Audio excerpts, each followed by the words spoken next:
Welcome everyone joining us on Zoom this evening for the Petersfield Hustings. This is the first of two hustings we are holding to enable the Petersfield community to hear the candidates answer questions and thereby help inform the Petersfield electorate prior to casting votes for the 6th May elections. Tonight, Sunday 25th April, is the hustings for county council candidates in the Petersfield division. Tomorrow evening will be the hustings for city council candidates in the Petersfield ward elections. I'm Helen Weinstein, asked to be the chair of the Petersfield hustings for 2021 because I'm a local resident with experience in this role and I'm not a member of any political party. My aim is for these hustings to be a fair forum at which Petersfield candidates address their potential voters by answering a series of questions posed by local residents. The questions for county council candidates tonight will focus on issues in Petersfield where the county council delivers public services.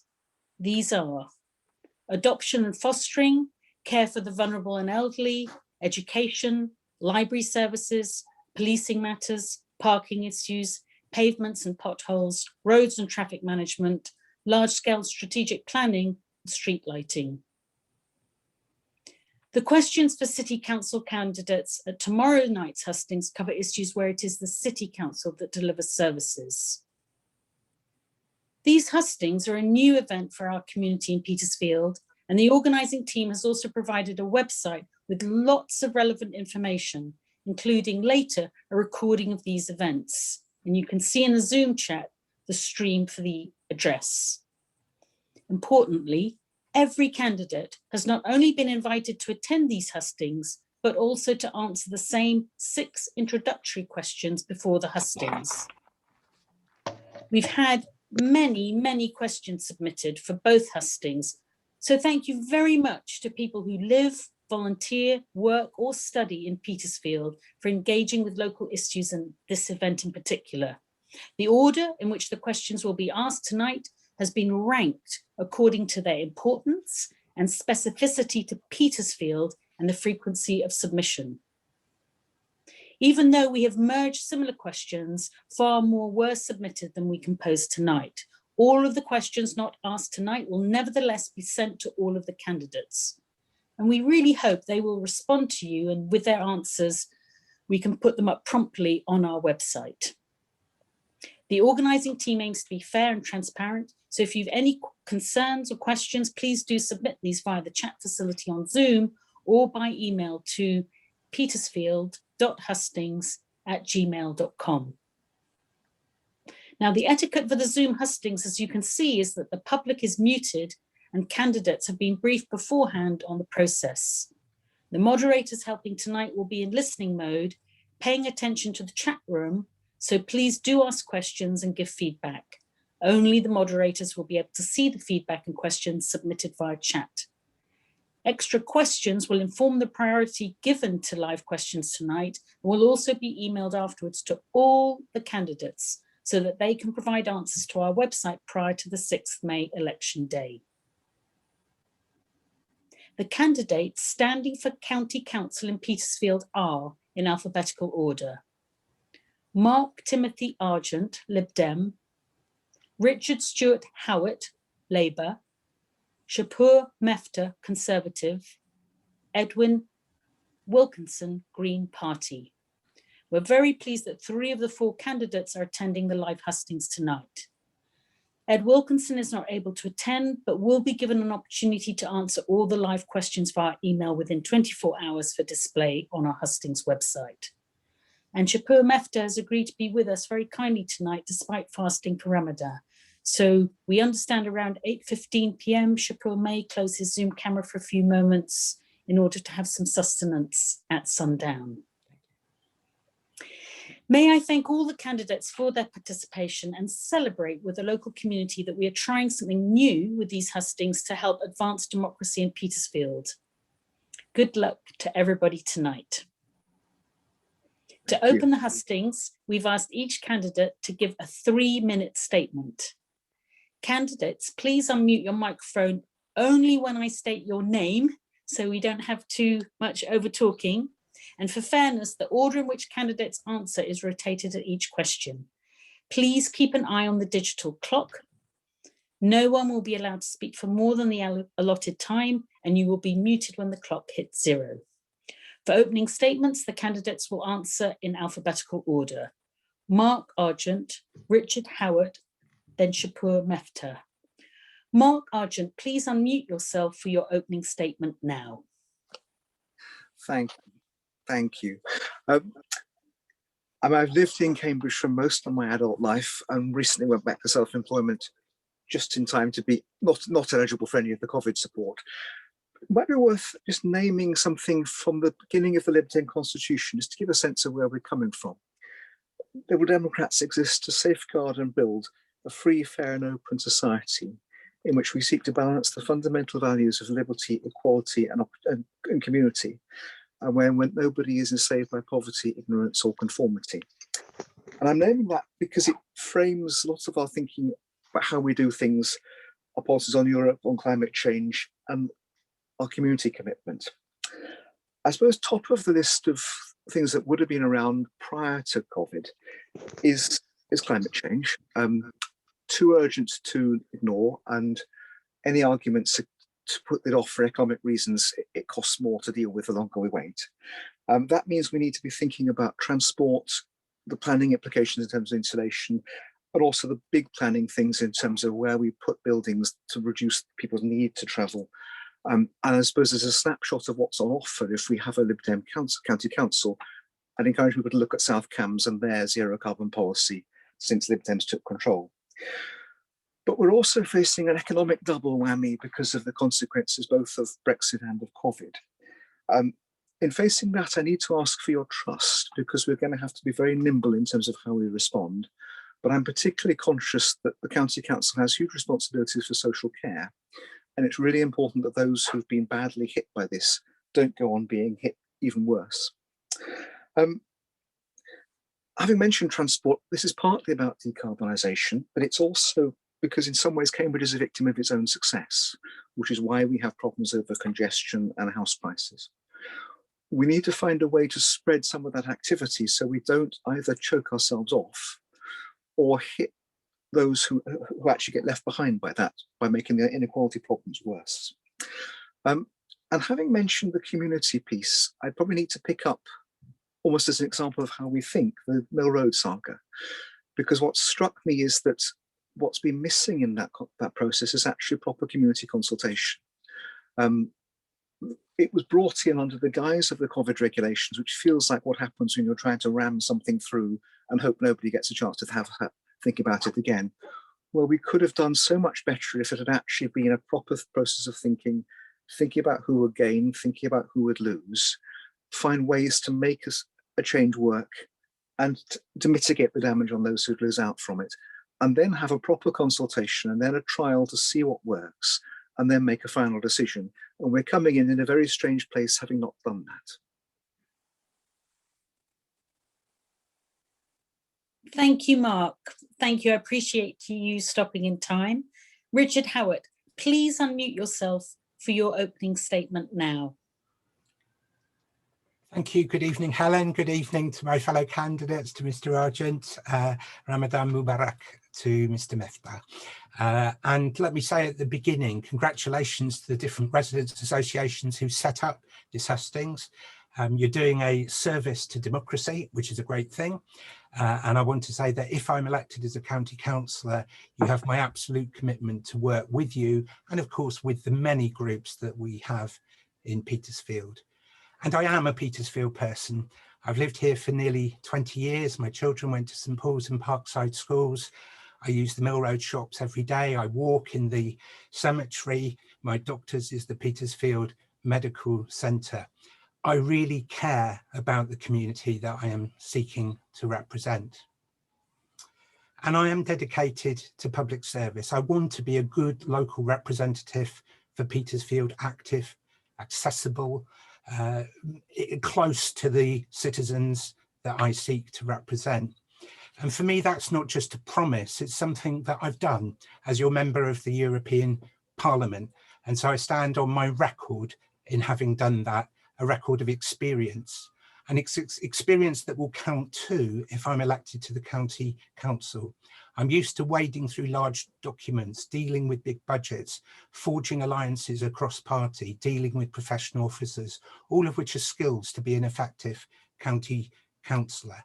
And I have personal knowledge and expertise that I hope will help me to make a real contribution in the county council. I ran a disability charity. I feel passionately about the crisis in social care and independent living for people with disabilities and the many elderly, disabled and vulnerable families that we have within Petersfield. And I've worked in recent years in organisations dealing with the climate emergency, and I will work passionately on the county's environmental policies to serve future generations who have a stake in this election but who don't have a vote. As a Labour Party at this election, we're campaigning for a COVID recovery plan for people and for businesses, to restore the funding cuts to schools and our social services, for net zero by 2030, not by 2050, as the Conservatives suggest. We want the county to start building homes in the way that the city has, a real living wage for all council workers, and an anti-poverty strategy to deal with the deep inequalities we have in Cambridge and Cambridgeshire. Whether your politics are Labour or whether you simply like the record of active, hard work by Labour councillors, city and county in Petersfield, I hope that you will vote for me, for Labour, on May the 6th. Again, thank you, Richard, and thank you for keeping to time. Shapur Mefta, please unmute yourself for your opening statement now. Thank you. Thank you. Good evening to everybody and to people that are watching us. As you know, I've been running my business for the last 26 years in Mill Road, Petersfield area. And I count myself as part of the community. And I usually listen, people that come to my shop, they talk about all the issues they have, and they talk about the lots of things, which a lot can be done, but the procedures which the local authority is doing those things is taking so long, so people are giving up on the local authorities. I mean, one of the examples was the Mill Road Bridge closure, which has affected lots of businesses and the residents.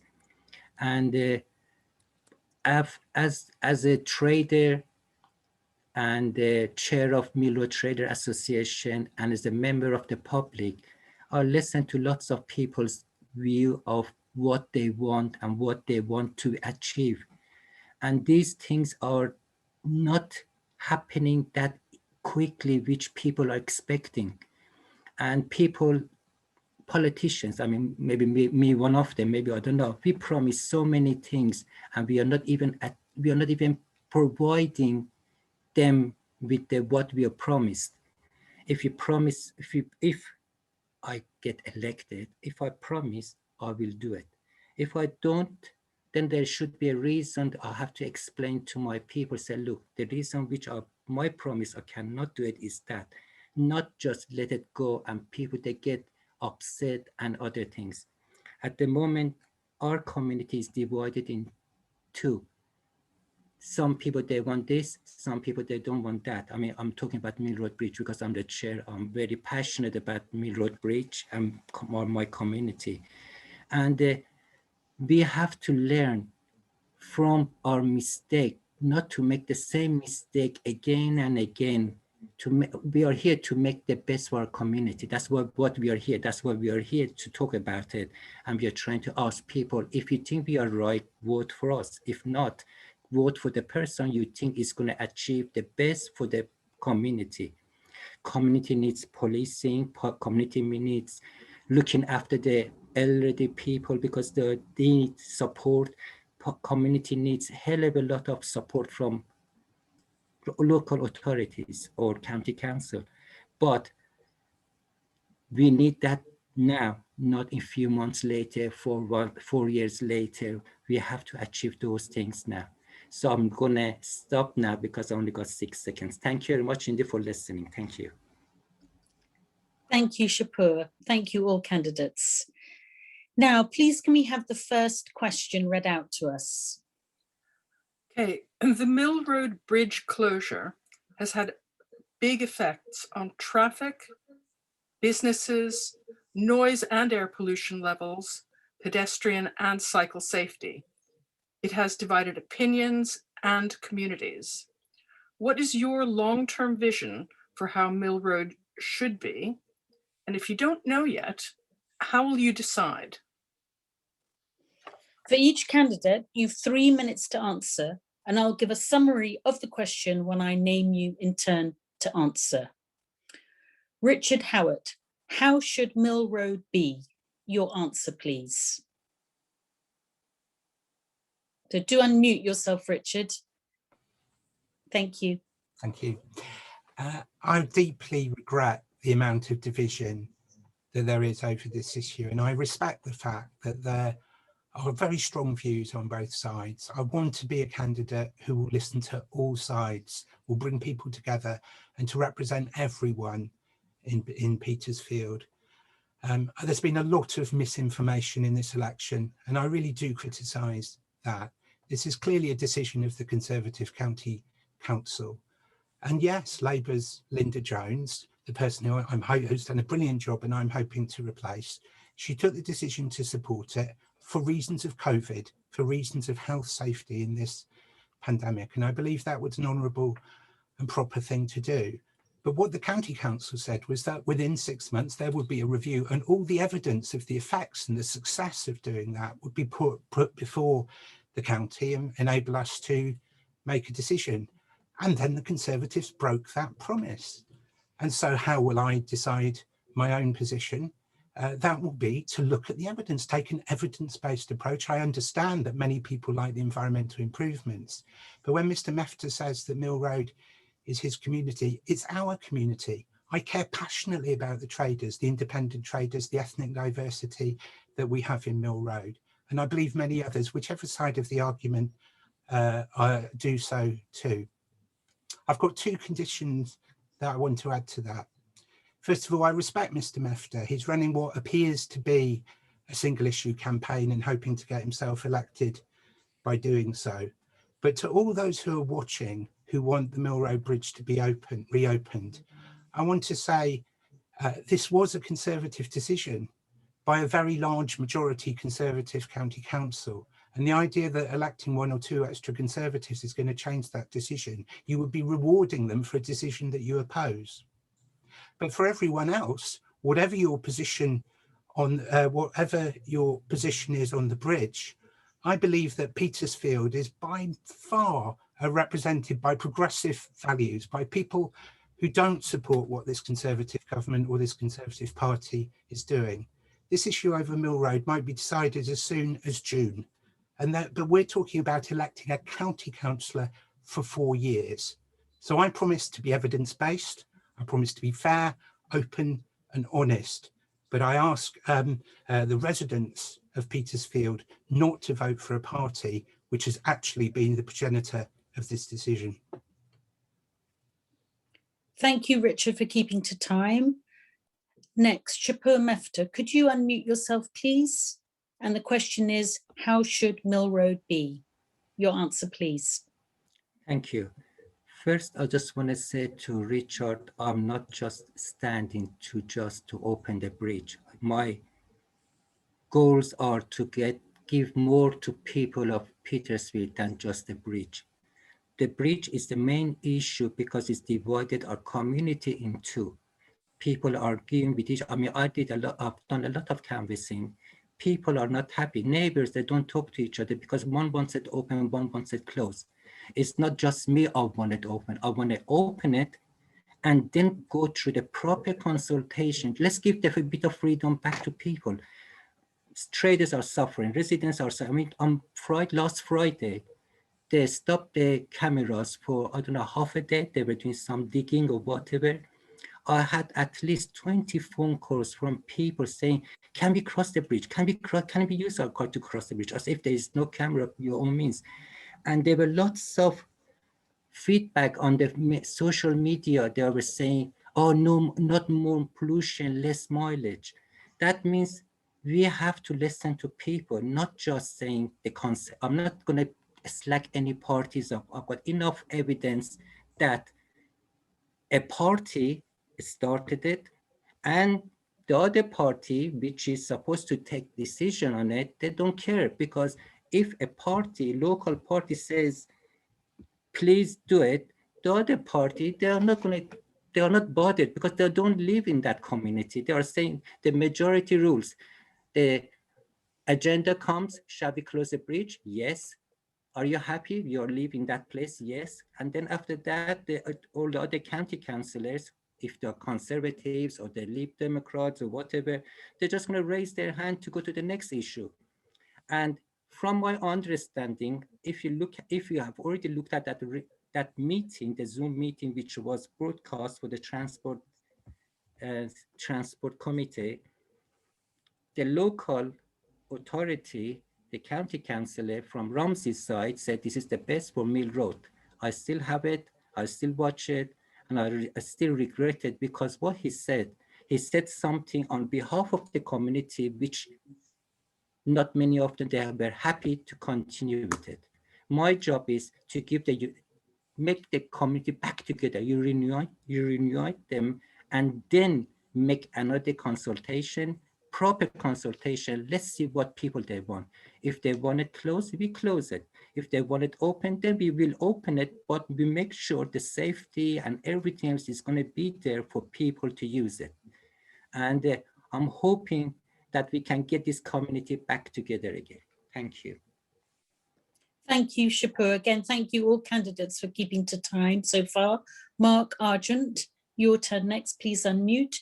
How should Mill Road be? Your answer, please. Thank you. You'll have picked up from my opening statement a frustration in the sense that COVID is the worst possible time to have done a trial closure of Mill Road. The world has been radically different, but you can't tell anything about the effect on traffic flows in Cambridge or the quality of life on Mill Road, or indeed the viability of the business on Mill Road, if you do the trial closure whilst we're affected by a major pandemic. I first heard of the possibility of Mill Road being closed essentially because it's a narrow road never built for heavy traffic 20 years ago. So this has been around for a long time. It does seem strange to suddenly introduce it as if we hope people are just going to go with the flow. Personally, I think there's a real possibility for a closed Mill Road being a vibrant community, and actually made more vibrant by actually being able to walk and sit on pavements and things. Much has happened when the bridge was closed last time for the building works. So there's potential for things like cafes having seating outside. But as none of that can be tested in the situation we're now in, I too am very much in favour of evidence-based policy. I think closing roads can work in the sense that it can encourage people to use public transport rather than drive. But we've needed a trial in non-COVID times to actually tell whether it's worked or whether it simply made the traffic problem on Coldham's Lane worse. So for me, I think that there is a frustration that there wasn't a proper consultation. There is a frustration that there wasn't a real vision of how it could work. There's a frustration that there wasn't the sort of discussion about what's needed to make the businesses on Mill Road work well, because whether or not it's closed, those businesses do a huge amount to shape how Mill Road feels. And we depend on them being viable for Mill Road to be what it is. So I'd be looking for much more work on the viability of the businesses either way, and anything we can do to mitigate the harm caused to people trading on Mill Road. And then a vision for what a Mill Road might look like without through traffic, and then a serious conversation about who might lose from that. Because if we get this one right, we can actually identify who's going to lose and see if there's a way of adjusting some of the proposals to come up with something that actually isn't a sort of 52-48 decision, but is actually something which is widely felt to work for the overwhelming majority of people. Starting from where we are right now, we're in a really difficult place because this has been the wrong time to do it. So I think I will be looking for certainly not an immediate decision, because the world has to get back to non-COVID times before we can make a final decision. And then we need to think very seriously about whether it's right to do a trial reopening or whether we keep with it closed, and very much listen to the community. Thank you, Mark. Please, could we have the next question, the second question submitted from the public? Okay, campaign flyers always express support for local businesses and local residents, but one set was printed in Manchester and another in Watford. How will you protect the well-being of Petersfield businesses and residents from conflicting commercial pressures from both inside and especially from outside the city? Thank you. For answering this question, the candidates again have 3 minutes. Shapur Metfa, you're first this time, please unmute. And here's the question again in summary. How will you protect Petersfield's well-being from outside commercial pressures? Your answer, please. My policy is, if you can do it locally, because Petersfield, we have to make sure businesses, they can survive and continue to survive and get better, because at the moment, because of the COVID-19 and all the restriction we have, it's put a lot of pressure on the local businesses and everything else. I very support this situation that, everything, if the local people, they can't do it, then goes to the next available people. And the problem is sometimes with the leaflets and flyers, it's out of our hand. We are not in control of what is going to be printed, where it's going to be printed, because the parties, they have their own people they've been using for the last long time, and they keep just sending them to the same people all the time. If I have any power, I would do it locally, definitely between Petersfield or Mill Road, from top to the bottom, which includes Romsey as well. But as far as I know, it's not a decision which we can do it, but we have to work on it, because it's not easy.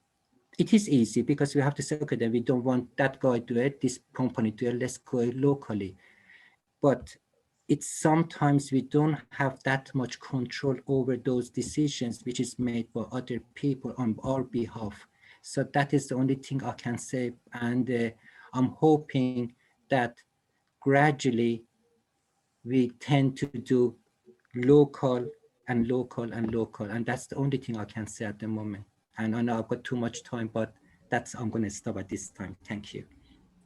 Thank you, Shapur. It's absolutely fine to speak for less than the 3 minutes. Thank you. Mark Argent, please can you unmute? Your next. Again, the question, how will you protect Petersfield's well-being from outside commercial pressures? Your answer, please. Thank you. And I'm smiling at the comment about leaflets, because Lib Dems aren't being dictated to by the party nationally about where we do things. I think the key point here for printing specifically is about economies of scale, actually where you can best run a printing operation. And I think the sort of large-scale commercial printing operations I've been involved with would be an unwelcome arrival in the middle of Petersfield. Having said that, I think we need to recognize that we're in a world which is becoming much more global. Things like a sort of anti-globalist lurch in the vote for Brexit aren't particularly helpful, but it is a world that's becoming more global. So the sort of business opportunities that are relevant to businesses in the area are actually the ones that are drawing on the fact of being in Petersfield. If we were to go down a sort of protectionist path that means businesses that couldn't survive do survive, we're only pushing off the inevitable for a bit. But there's a whole different conversation about what the businesses are, what the opportunities are, what the creative industries look like in a vibrant local community.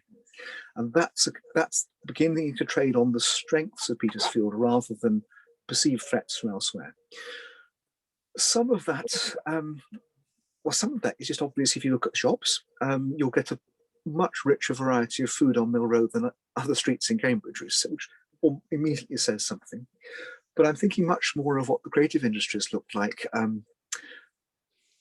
Fascinating in canvassing the other day to discover that somebody I've been speaking with has moved, because last time I canvassed there, I was surprised to find where she lived. That's a design I'd had some conversations with it in the past. Personally, I ran a business doing high quality typography in Petersfield for ages. There's a whole load of stuff goes on which is actually about the uniqueness and the vibrancy of this particular space, taking advantage of the opportunities that are there in terms of kind of the Cambridge effect.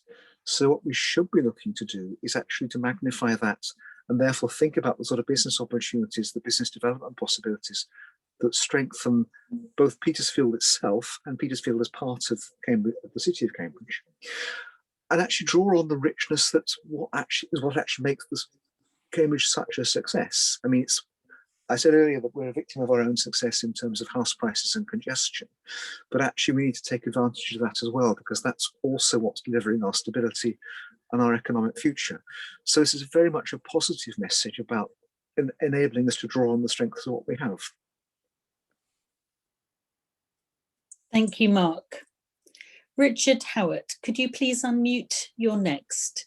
The question again, how will you protect Petersfield's well-being from outside commercial pressures? Your answer, please. Thanks. Just on the leaflets, historically, we always got them printed at Elysium, which is on the corner of Mill Road and Devonshire Gardens, now sadly has closed. And most of our leaflets, as everyone will see, are not big glossy leaflets. They're actually done by volunteers in the Alexwood Hall in Norfolk Street. It's perhaps what they say rather than how they look that should be rather more important.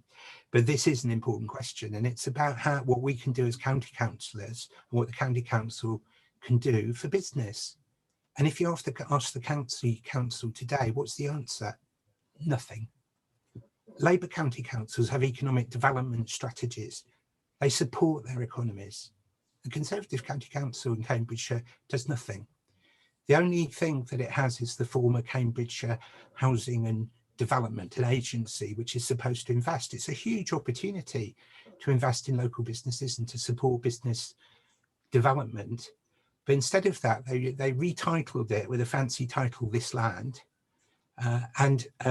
it still was supposed to build homes. In 4 years, it's only built 9 homes, totally unaffordable. The cheapest one of those is £600,000. That's doing nothing for housing need in Cambridge or Cambridgeshire. And it's missed all its financial targets. So it's now been turned into a property speculation agency. I'm not making this up. Which is trying to use county resources to invest in land to try and make a profit to help their finances instead of helping local businesses. And one of the biggest investments they've done is to buy the Tesco site from a private landholder in Newmarket Road. You know, how on earth is that helping the small businesses in Petersfield for a county council to do land speculation, buying a Tesco's that's already there? So if I was elected to the county council, I would campaign, and Labour does campaign, for a proper economic development strategy to buy local for our local businesses. It's absolutely right. When I was in the European Parliament, I was part of changing the European procurement directives to enable that to be possible. And we would try and insist that Cambridge County Council did it. And then our local businesses, the traders in Mill Road, yes, but there are many local businesses all around Petersfield who would deserve support and who I would wish to give that support. But the county council that exists today does nothing. Thank you, Richard. Next, please, can we have the third question from the public? Thank you. Which support services for the vulnerable, disabled, and elderly are the most important to preserve and to expand? Thank you. This time, Mark Argent, it's your turn to answer first, so please unmute. And the question in summary is, which support services should be preserved or expanded? Your answer, please. All of them, certainly all of them need to be preserved. I mean, the idea of cutting back on social care in any form is a bad idea. We've had a long-running issue with the county council with a reluctance to put council tax up to pay for this, and it's therefore a sort of bleeding sore in terms of how we deal with the needs of the most vulnerable. And there's certainly a room for a conversation about the details of that. But the broad trajectory is we have an obligation to look after the most vulnerable in our society, and we should very well do that. I suppose I'm particularly concerned at the moment that COVID has strained all sorts of things for all sorts of people. I'm just thinking of an example of somebody I know who was elderly, instructed to shield at home when COVID first hit, so duly did what he was asked to do, which means I was sort of doing the shopping for him, but then discovered when it was finished that the sort of walking that he'd been used to doing on a daily basis was no longer possible. That sort of knock-on effect doesn't automatically show up in the social care statistics, but means we're going to need a very nimble approach to pick up both the long-range services that have suffered and also the multitude of individual stories that are around in terms of people whose experience of social care is leaving them feeling, or leaving them at a disadvantage. We're going to face a real problem because money is tight on this one, so I can't sort of sit here and gaily say vote for me and there'll be an endless pot of gold. But we're going to need to think very carefully about actually ensuring that we identify and address the needs that are there, both the long-running ones and the things that have been brought into focus with all the vulnerabilities of COVID. And I suppose in a sense, I jump to think about the elderly and those living with disabilities, but I'm also really conscious that those who've been getting particularly hammered in the employment situation is disproportionately skewed towards young people. So we've got people at all stages of life where there are real needs floating around. And we're now facing a situation where the knock-on effect of COVID means we have a restricted budget and a hell of a lot of additional needs to address. So we're going to need to do some very careful thinking. But the idea that any of the groups that are already needing help might lose it in order to direct help to others would very much stick in my throat, because I think we need to be increasing the degree of help for the vulnerable and not decreasing it. Thank you, Mark. Richard Howard, you're next. Please unmute. The question is, which support services should be preserved or expanded? Your answer, please. I've already said that I feel passionately about social services. I would hope to serve on the adult committee if I was elected, and I would hope to make a difference. We've seen £16 million of cuts to social care in Cambridgeshire in the last 3 years. And one of the things that the county did that I think was most reprehensible was to remove the minimum income guarantee. And so what that means is that the poorest people were suddenly being forced to pay much more for their social care services, on average a third more, and each of those cuts should be reversed. We also do have to address the devastating impact of COVID. I do congratulate, I've been a very small part, but a part of Petersfield Mutual Aid, and I congratulate all the volunteers in mutual aid around the county, and to be fair, the county officers, and many of the staff of the county have done a brilliant job. But there has been a huge problem in our care homes. There are 40 care homes in Cambridge alone, including some in Petersfield, and 40% of excess deaths took place in those care homes, way above the figures elsewhere in the country. And it was Labour that led the call for an inquiry. We've got to learn the lessons of what happened, hold to account the decision makers, but also make sure it doesn't happen again. The COVID pandemic isn't over, and the Conservatives voted down that Labour proposal. And we do have vulnerable people within Petersfield. So there's a group home for highly dependent disabled people, which is in the North Petersfield area. And Linda, I'm hoping to succeed, our Labour County Councillor, got involved with them because they wanted to take away the person, the carer, sleeping in overnight to look after those people, highly dependent people, and just move it with a sort of remote button, and somebody might get in touch. Wholly inappropriate for people with multiple disabilities and special needs. And those are the sorts of cases. There have been other cases in the county, in Ely and St Neots, where there's been abuses within care homes. We have got to uncover and expose the difficulties that there have been in our care homes and do better for them. And we've got to do better for those rising numbers of elderly people. The number of people over 85 has doubled in the last 10 years, will double again in the next 10 years. And people want to live in their own homes or near to their friends and neighbours. We can give them those opportunities, but we have to plan for the housing and for the services to be able to do it. It's a really rich agenda. I really want to get stuck into it. Labour has always stood for social equality, for anti-poverty, and I will do so if elected as your county councillor. Thank you, Richard. Shapur Mefta, if you could please unmute. And the question again is, which support services should be preserved or expanded? Your answer, please.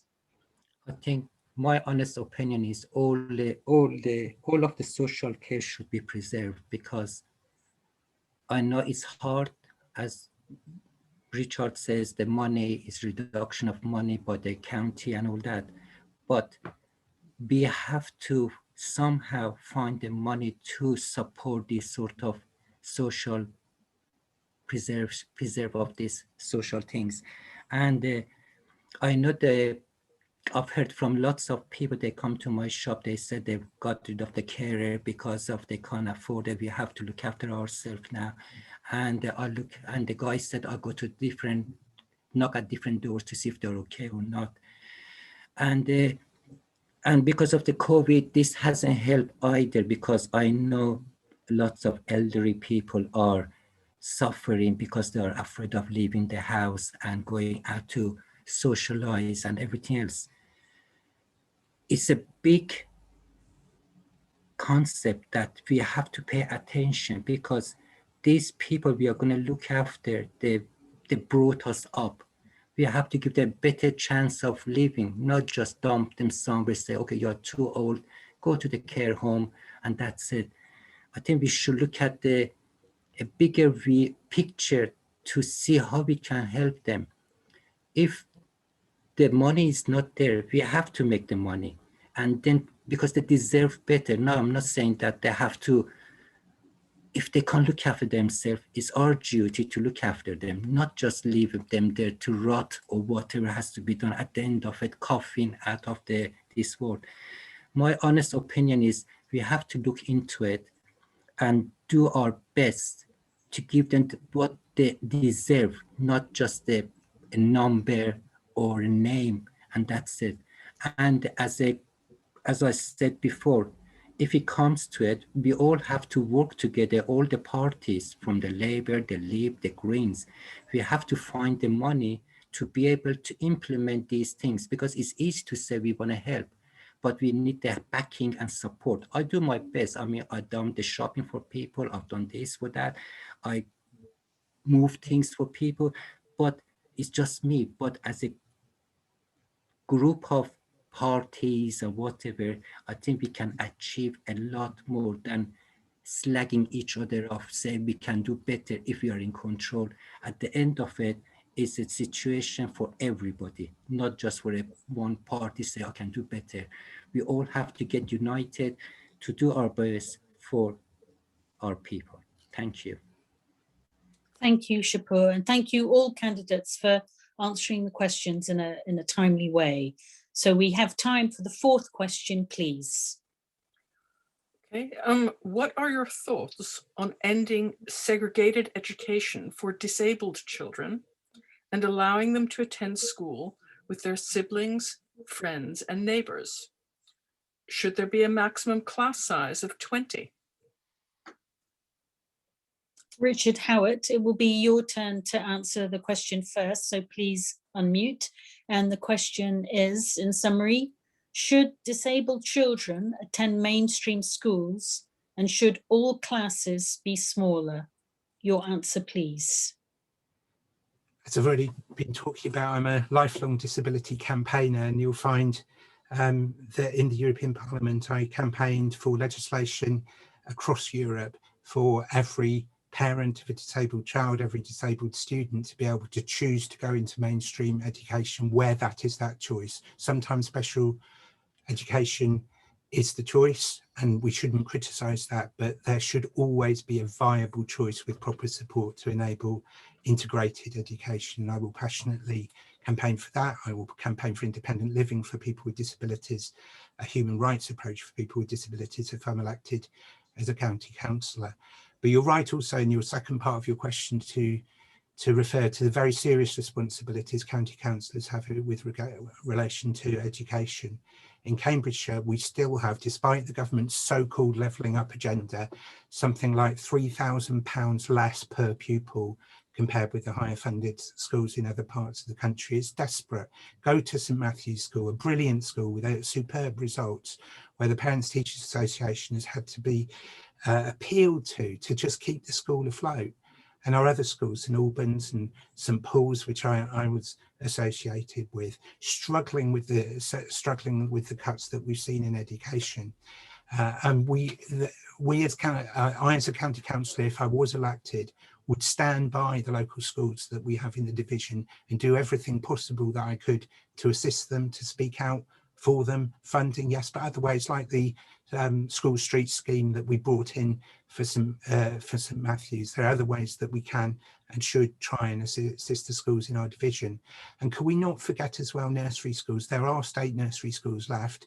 They deal with the whole community, but particularly with disadvantaged children. And we are privileged within Petersfield to have the Brunswick State Nursery School. And just like the children's centres that went, and the children's centre that served Petersfield, if Brunswick is closed, that's it for good in terms of state nursery provision. They've only got one more year of funding. And so one of my priorities, if I was elected as county councillor, would to work with our county, with our nursery school in order to enable it to stay open.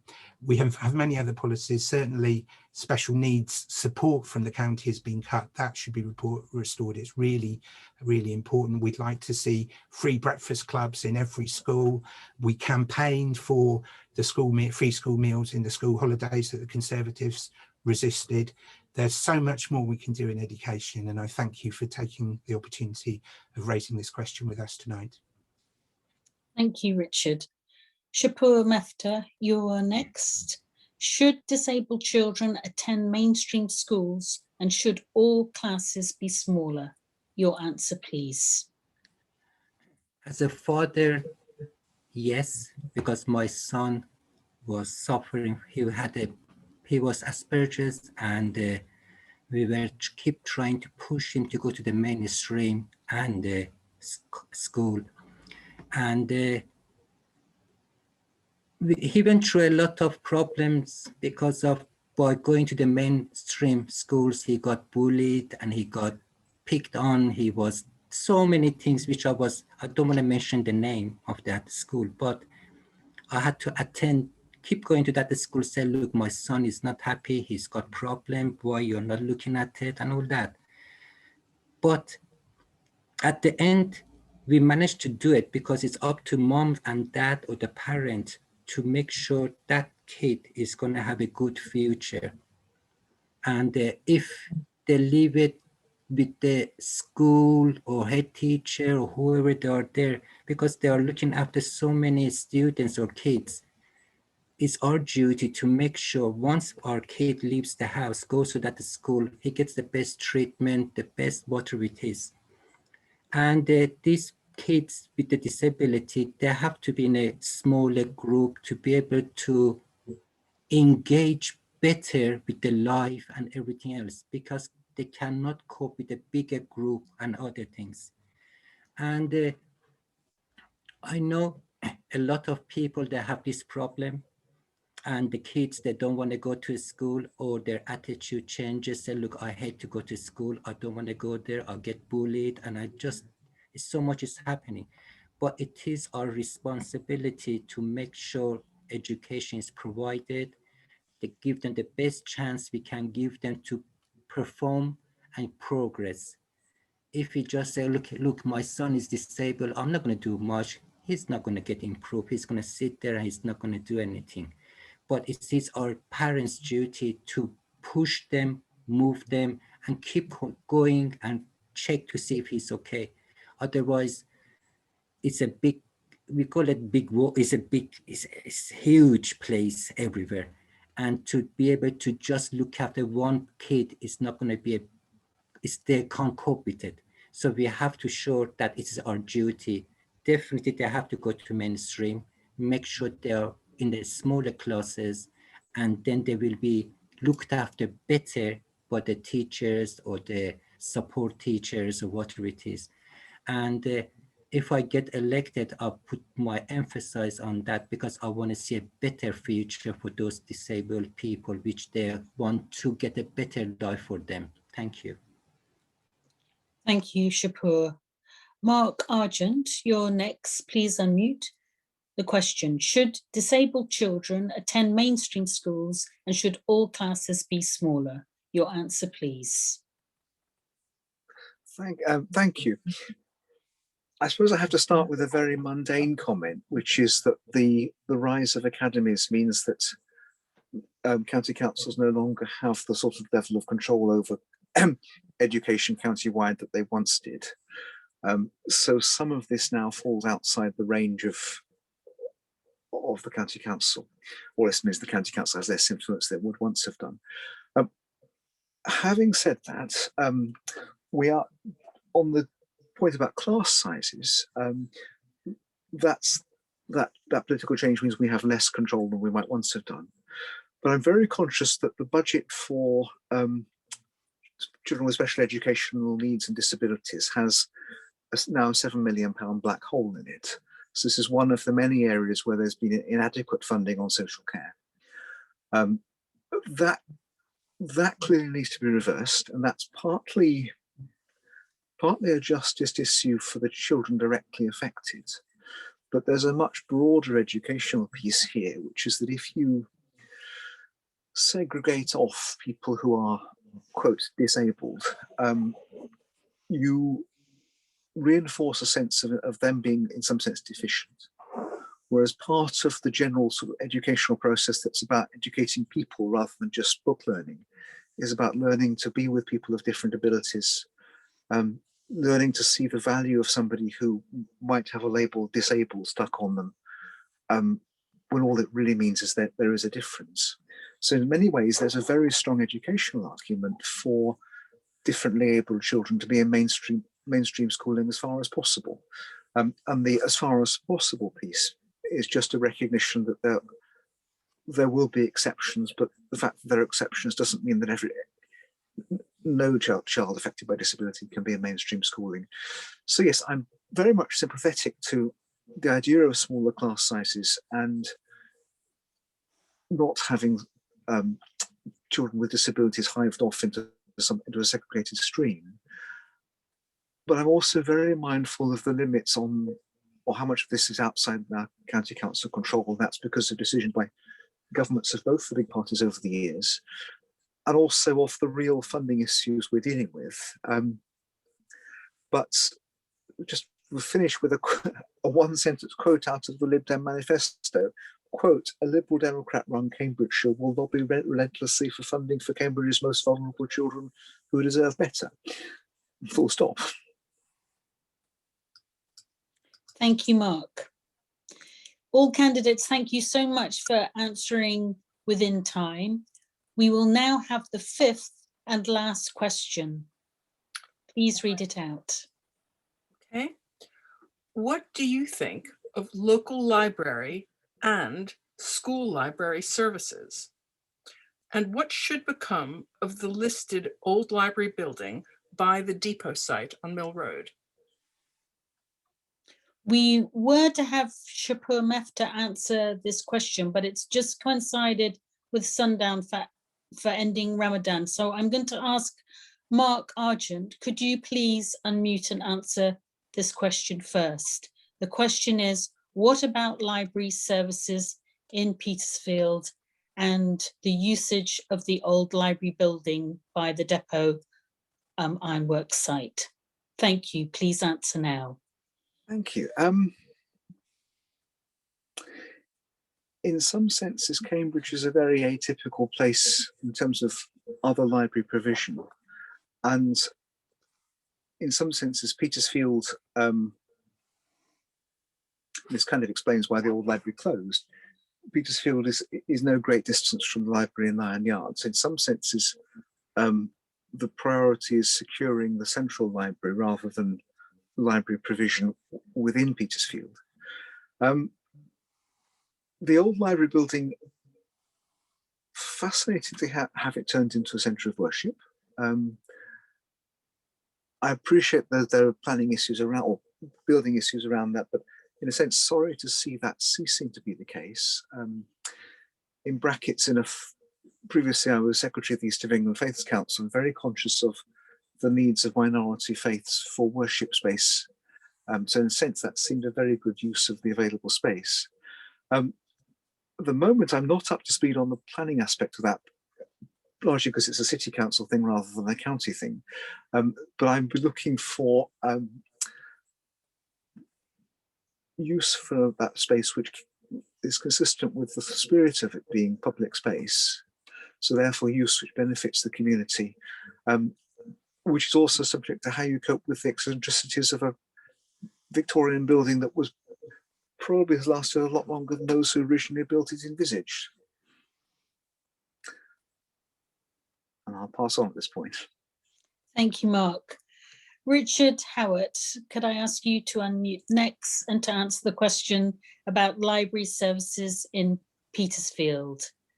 Could you answer, please, about the library services in Petersfield, including schools, and could the listed old library building by the depot site now become a library again? Your answer, please. Well, firstly, as a parent, I went with my children to the Central Library, and when that was closed, people won't remember that. We went to Rock Road, and I think library service is a fantastic thing, encouraging children to read. And of course, for people who can less afford it, those library services are absolutely vital. In recent years, the County Council has been moving towards the libraries being community hubs. I've had a little bit to do with that. And it's a great idea. And Labour actually says we will accelerate that if we are elected in the county council. But what worries me again is that under the current policies of the county council, once again, it's about making money rather than providing services to people who most need it. So, for example, there's a system where you could go in and use the internet for free. And the Conservatives brought in that it was just for that you would have to pay for it. Labour had to campaign against that. Ultimately, we won that campaign, and the first 30 minutes have become free again. But it really rather does illustrate how much the county councils exist today. It's about simply making money. It's not about providing services to people. Now, on the old library in Mill Road, Linda again was very active in getting refurbishment of the building. I agree. I think that the county, what they did, they gave a full repair to the Indian Cultural Association, which they would never be able to have raised the money for the structural repairs. Yes, maintain it, paint it and maintain it, but not to do the structural repairs to the building. And so, of course, it's no surprise then when they've just run out of money to be able to maintain it. What the county plans to do at the moment is to use it for their offices. And yet it's a community resource. It's in a prominent place on Mill Road. It should be used for public access. And if I'm elected as a county councillor, I will absolutely be pressing for that.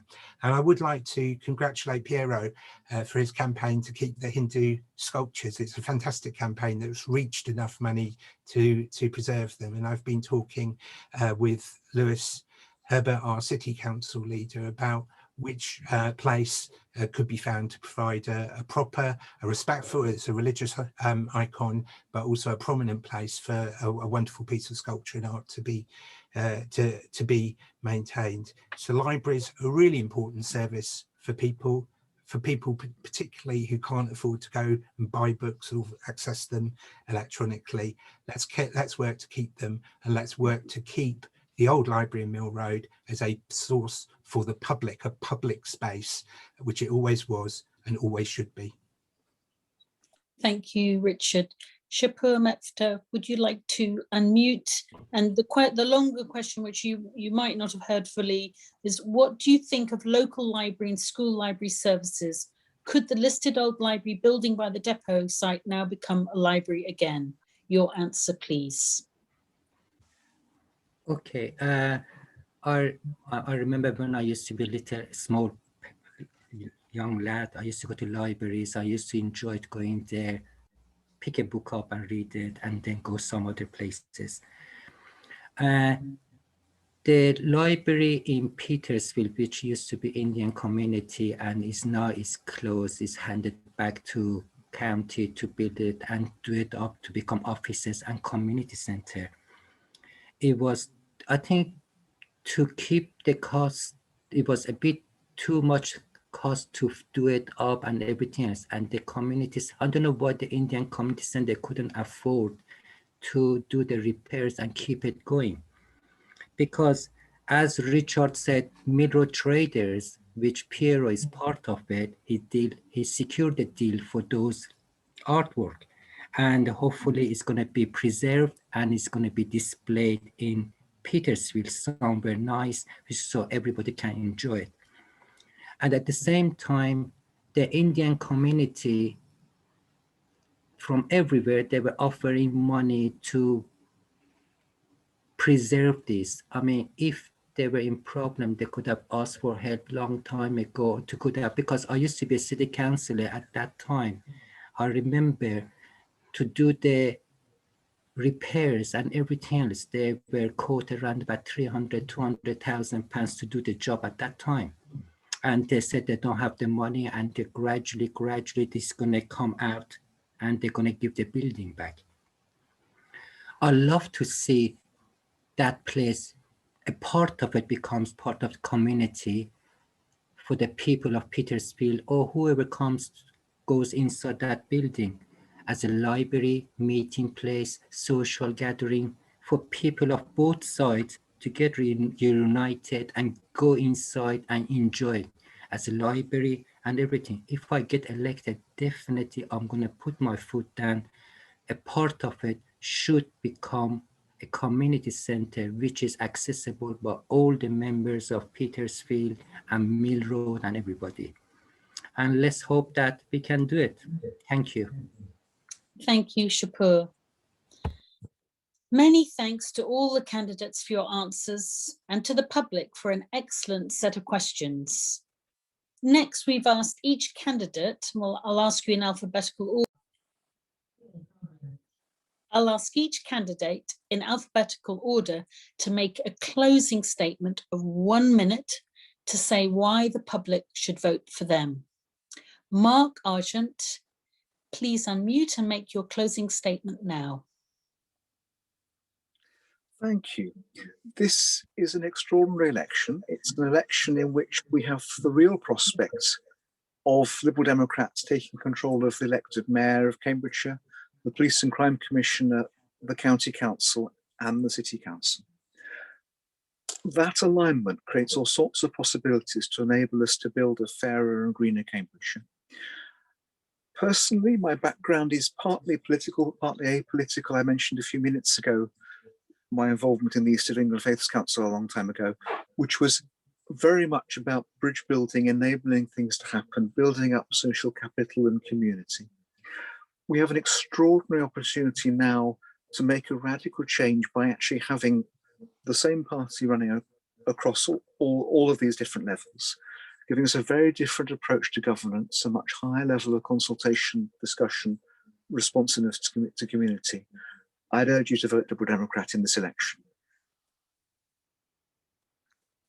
Thank you, Mark. Richard Howard, you're next. Please can you unmute and make your closing statement now, please. Well, thanks very much to everyone. I'm sorry the Green Party didn't join us. Mr. Mefta, I believe you're sincere, but when you say they're going to be more social services and smaller class sizes, your party has already made 10 million cuts this year and wants to make 30 million next year. It's not going to happen. To Mr. Argent, we agree on a lot. But you're asking for more, more consultation and more trials on Mill Road. That we've got 4,000 people who've taken part in the consultation. This needs to actually to be resolved. And when you put around a leaflet, who can you trust to run Petersfield, wherever it was printed and however glossy it is, you know, I think there are Tories, these issues that you could raise. But to attack the Labour Party on that, hard-working councillors, I'm sorry, you're wrong to do so. In this election, I am the local candidate, the only person who lives in Petersfield. I am the experienced candidate, and I will be the active, honest, open, local, hard-working candidate if you elect me as your county councillor. Thank you, Richard, just on time. So Shapur Mefta, you're the next. Thank you for unmuting. Your closing statement, please.